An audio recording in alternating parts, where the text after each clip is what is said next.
Imagine walking into your stateroom on a Royal Caribbean ship, only to realize that before you even unpacked, you've been billed over $100 in silent fees. Did you know a cruise ship with 3,000 passengers can generate $70,000 a day in automatic gratuities? Yet, a shocking mini-nightmare is unfolding at guest services. Lines are stretching down the hallway with cruisers demanding these charges be removed. Is it stinginess or a corporate secret they don't want you to know? Stay tuned, because reason number 4 is why even the most loyal cruisers are feeling betrayed. 1. The wage offset trap. The number one reason savvy cruisers are hitting the remove button in 2025 is because they realize the wage offset trap is a corporate shell game. Most passengers think their daily service charge is a generous bonus for their hardworking room steward or favorite waiter. But here is the catch. It's often just a way for the cruise line to subsidize its own payroll. Imagine a dedicated crew member on an NCL ship working 14-hour days. You might assume your $20 a day tip is an extra reward for their labor. The truth is much more calculated.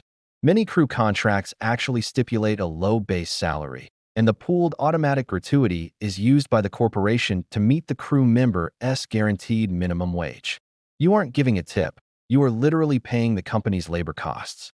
This allows multi-billion-dollar cruise lines to keep their advertised ticket prices low while offloading millions in expenses directly onto your cabin folio. It's a brilliant accounting trick for them, but a moral nightmare for you. Savvy travelers are waking up to the fact that their generosity is just padding a corporate balance sheet. If you want to ensure your money actually rewards the people who make your vacation special, you have to bypass the system. Do this instead. Check your cruise contract for the term service charge versus gratuity. And if it's a charge, remove it at guest services and tip your favorite crew members directly in cash. 2. The death of service accountability. The current automatic gratuity system is slowly killing the very thing you pay for: exceptional service. Traditionally, a tip was an incentive for excellence, a way to say thank you for going above and beyond.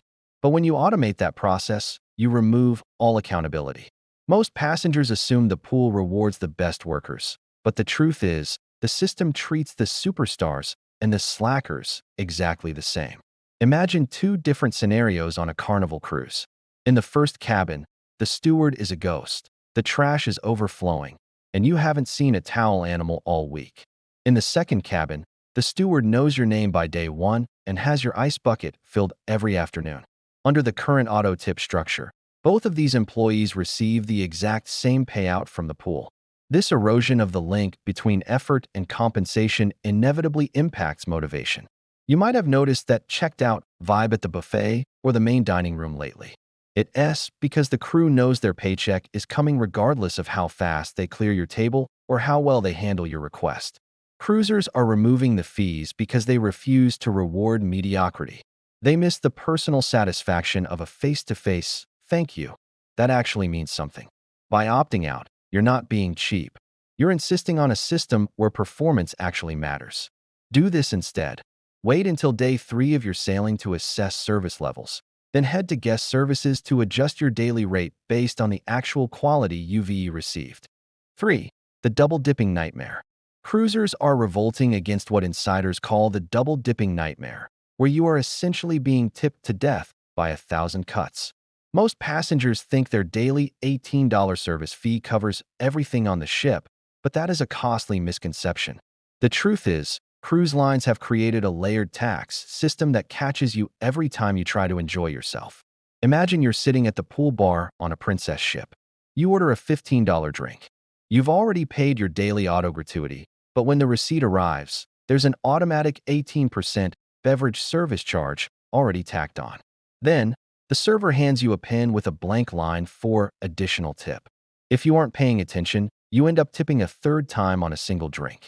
This doesn't just happen at the bar. It's at the spa, the specialty steakhouse, and even the sushi counter. It's a psychological game designed to exploit your vacation brain. The cruise lines count on gratuity fatigue, where you stop checking the math and just start signing. This turns a relaxing voyage into a financial defensive mission. People are removing the folio charges because they are tired of being nickel and dimed at every turn. They'd rather pay the mandatory 20% on the extras they actually buy and keep their daily service fee, money in their own pockets where it belongs. Do this instead. Always ask for a printed interim folio from guest services mid-cruise to see exactly how many times you've been charged for the same service before signing another receipt. 4. The mandatory optional paradox. The final straw for many in 2025 is the mandatory optional paradox, a deceptive corporate tactic that uses your own guilt against you. Cruise lines officially label these fees as discretionary or optional, yet they automatically apply them to your account the second you step on board. This creates a high-pressure environment where you have to go out of your way to opt out, often facing a long, public line at guest services. It's a guilt tax disguised as a convenience. Most cruisers don't realize that they are being charged the same high rate, upwards of $25 per day on luxury suites, for everyone in the room, including infants. Imagine paying $175 a week in service charges for a 2-year-old who isn't even eating in the dining room. It feels inherently unfair. This contradiction confirms to many travelers that the fee isn't about the crew at all. It's a flexible revenue stream designed to keep the initial ticket price deceptively low. The required trip to the desk to remove the charge is a hurdle the cruise lines hope you're too embarrassed to jump over. But savvy cruisers are refusing to play the game. They are demanding that if a fee is essential for crew welfare, it should be part of the advertised price, not a hidden surprise on the final night. Do this instead. Visit guest services on the very first morning of your cruise, while the line is short, to remove the auto fees, and then immediately set aside that cash in an envelope for personal tipping. We've just pulled back the curtain on why the gratuity revolution is taking over the high seas in 2025. From the corporate wage tricks to the death of great service and the nightmare of double tipping, the choice is now yours. Will you stick with the convenience of the automated system or join the thousands who are tipping intentionally to make their money count? Drop a cash or auto in the comments below. I want to see where you stand. Hit that subscribe button so you never miss a Cruise Pro secret.